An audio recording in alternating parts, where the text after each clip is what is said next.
Clay Faulkner here with Counterviolence. One of the biggest questions I get is, what do I think about run, hide, fight?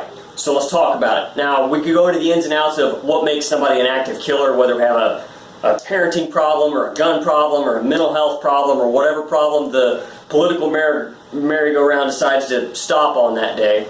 But that's not my job. That's somebody else's job. My job is to make sure people know what to do if they end up on the X when that active killer, that douchebag, decides to shoot up a school or a theater or a government building or a military base or whatever gun-free zone they decide to shoot up that day. So what am I talking about? In the land of the free, we've come up with this thing called run, hide, fight. It's basically the stop-drop roll of active shooter, active killer situations. In the UK, they have what they call run, hide, tell, which is basically the same thing, but with less balls. Run, hide, tell sounds more like something that your younger sibling does than something you would do to stop an active shooter. Words cannot express how grateful I am that we had the Revolutionary War. That's a topic for another day. We have our own version, the counter-violence version. Why do we need our own version? The original run, hide, fight has some issues. So let's talk about those issues. The first issue is that telling someone to run, hide, fight isn't like telling them to stop, drop, and roll, because stop, drop, and roll actually works. It does all we really need it to do. It smothers the flames out. You're not on fire anymore, so you're good. Run, hide, fight isn't terrible. It's better than nothing, but just barely. It's kind of like reading the title to a book on brain surgery and then having to perform brain surgery. It's just a grossly incomplete program. Secondly, it's lazy. Instead of advocating personal responsibility, it asks you to do the least amount possible to survive. First, run away. Then, hide. Then, if all else fails and you can't run, you can't hide, then maybe you should think about fighting. Thirdly, the one thing the UK version has over the USA version is with run, hide, tell, they're at least honest. So what the US means when they say run, hide, fight, what they're really saying is run, hide, and then as a last resort, die. How do I know? I have the FEMA manual right here on developing emergency operations, quality emergency operations, it says. So this is the only portion of the book on fighting, this right here. And what's really, it's just that much, because it's this down here has nothing to do with fighting. So it says, if neither running nor hiding is a safe option, as a last resort, when confronted by the shooter, adults, so in other words, if you're a kid, you just need to get your head blown off, in immediate danger should consider trying to disrupt or incapacitate the shooter, right? So only adults in immediate danger should consider, right? So, okay, you're going to be shot. You should start thinking about fighting at this point. Are you kidding me? This is absolutely ridiculous, right? So I don't think I need to explain any further why counter-violence needed our own active killer triangle.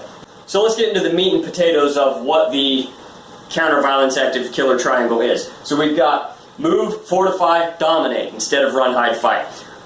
Move to a predetermined objective. Fortify the position, the people. Dominate with speed, surprise, violence of action. So why move instead of run? Well, I need to move to a predetermined objective, okay? So if I'm just running, right, if someone comes in and starts shooting the place up and we all start running in opposite directions and everything's just chaos, I'm not really accomplishing anything. I need to move to a predetermined objective. Now, I can't sit there on the spot and try to determine what my objective is. That objective needs to be instilled in me, predetermined through training that I've done prior to this event. Okay, so yeah, if you're at an active killer event tomorrow and you never had a chance to take a class, you need to do something. Run, hide, fight may be your option, or even run, hide, tell if you're a sissy. But I need to have that predetermined in my head what my objectives are going to be. So my objectives are going to be either move to fortify or move straight to dominate. That's going to depend on where I'm at based on the event, where the event starts, right? So guy starts shooting somebody up across the building, right? I can't focus on that. I'm in a room with a bunch of kids. Maybe I'm a school teacher, for example. I need to fortify that position. But if I'm in the room with the guy when it goes down and I'm close enough to him, I may jump straight to dominate. There may be no moving, there may be no fortifying. So where do I go for move? It depends. So moving on to fortify. The position, the people. I'm fortifying the position against an attack. Now that may be an active shooter, guy with a knife, whatever. Someone's killing people, we have an active killer. So as I'm fortifying the position, I'm not just barricading it. I'm not just blocking the door, and I'm not just hiding. Barricading would be stopping him from coming in at all. I'm trying to fortify it so that if he does come in, not that I don't try to prevent him from coming in, especially if I have kids in there, but I'm fortifying it so that if he does come in, it's a hostile environment for him to enter, and I'm going to move straight to dominate, and I'm going to dominate him. Which brings us to fortify the people. So I'm not just fortifying my position, I'm also fortifying the people in my position against an attack. So everyone in that room, even if it's kids, those people are now my soldiers. Why? Because if they're not, they may die. They may die anyway, but I need to give them the best chance. That's uncomfortable, but it's necessary.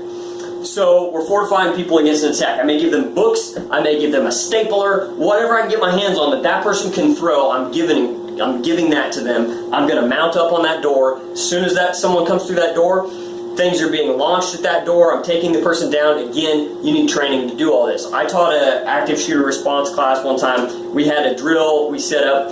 I was the bad guy. I had a blue gun. I came through the door, and they were supposed to throw things at me. I passed out tie pads for everyone to throw. The experiment or whatever was to see how many people I could shoot before the tie pads were coming in, and I turtled up, and they were able to subdue me.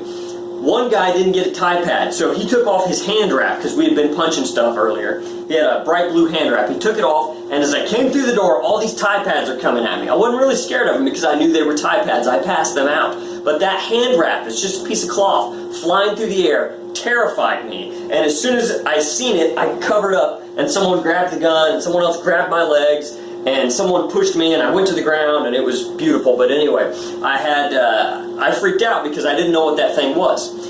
The real active killer, really coming in to kill people, he didn't pass anything out.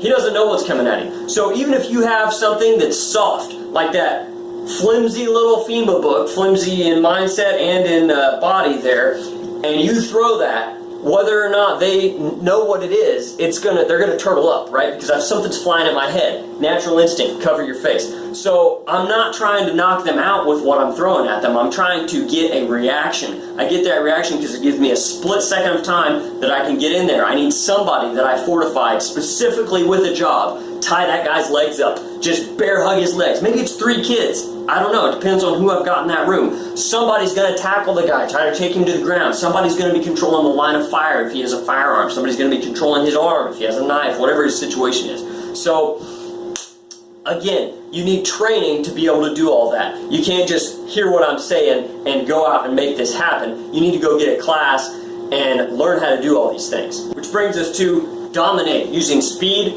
surprise, and violence of action. So why do we not just say fight, right?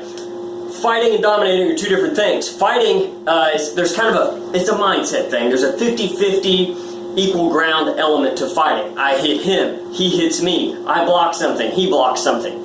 We're not playing that game. We are dominating this person, right? It's a mindset thing, I understand. It's kind of borderline arguing semantics. But I'm dominating this person. I'm driving my elbow through his skull repeatedly. I'm hitting him in the throat with my fist. If I've got something in my hand, I am smashing it through his face, right? We're not just trading punches with this guy. We're taking this guy down. Not to say that if he had a blade, I wouldn't try to control the blade arm to avoid getting stabbed, or I wouldn't control the line of fire if it was a firearm to avoid getting shot. But that is not my primary objective. My primary objective is, again, end the slaughter. And the only way I end the slaughter is by beating the living something out of this guy, right? And we do that by dominating him, not by fighting with him. I'm not fighting with him. It's not a give and take. It's give. I'm dominating this person. Again, you need training to know how to do all this. I've been doing this a long time. I started training when I was 12. I started teaching when I was 15. Let me tell you, you can't just tell someone the word fight and expect them to know what to do. Doesn't work that way. You need to train that person. right? So if you don't know how, go learn. I've got a friend, a really good friend of mine, training partner. We can get rid of all this down here, all this stuff sucks. We're going to use an alias for this friend's privacy's sake. Let's call him Fred. Okay, so Fred is, he's a security officer at a school. Fred was told that he is, as a security officer, is, like everyone else, supposed to run, hide, fight in the event of an active killer. Now think about that. He's the security officer, all right? And the fight portion, Fred told me there is no fight portion, right? It's run, hide, fight. Well, what about the fight portion? Well, just run and hide, right? They told this guy, security officer, to hide, okay? Now, I can't speak for everybody. I'm just talking about Fred and the place he works for. They told the security to hide. If the security isn't there to protect you, who is? Absolutely freaking nobody. Freaking nobody is there to protect you. Security's hiding. That's their job. That's their policy. It's what they were told to do. They get fired if they don't hide, which means you're going to die unless you take the responsibility. It is your job to be safe. It's not the security's job. It's not the police's job. It's not the government's job. We can blame other people for these events all day long. We can blame people for not keeping things safe. We can blame people for not passing the laws we would like them to pass. We can argue till we're blue in the face that it's somebody else's job to protect us and to protect our children and to protect everybody. But the reality is, it is only your job to protect you. No one is coming to save you, and as much of a cliche as it sounds, you are the first responder. So why can't you use run, hide, fight for that? Well, run, hide, fight, again, asks you to do the least possible action that you can. The least possible thing you can do to survive. That's what run, hide, fight is. Move, fortify, dominate demands personal responsibility. It is my responsibility to move to a predetermined objective. I move to one of these predetermined objectives. Okay? If fortify was my objective, I fortify the position, the people, and then I end up moving from there. I don't actually move anywhere physically, I'm just going to the next step to dominate. Everything leads to dominate. Everything I do, if I'm in an active killer situation, needs to be to end the slaughter. Not to go hide under my desk and wait to die. I end the slaughter, and that is why this is light years ahead of run, hide, fight. It's way better than run, hide, fight. It demands personal responsibility. So again, it is your responsibility.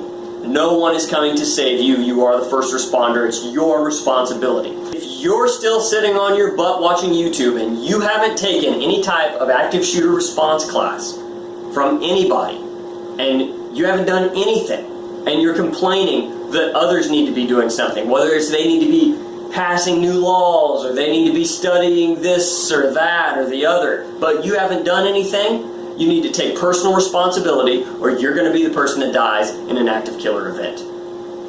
Get off your butt, go get some training. This is Clay Faulkner with Counterviolence USA, reminding you not to quit the fight.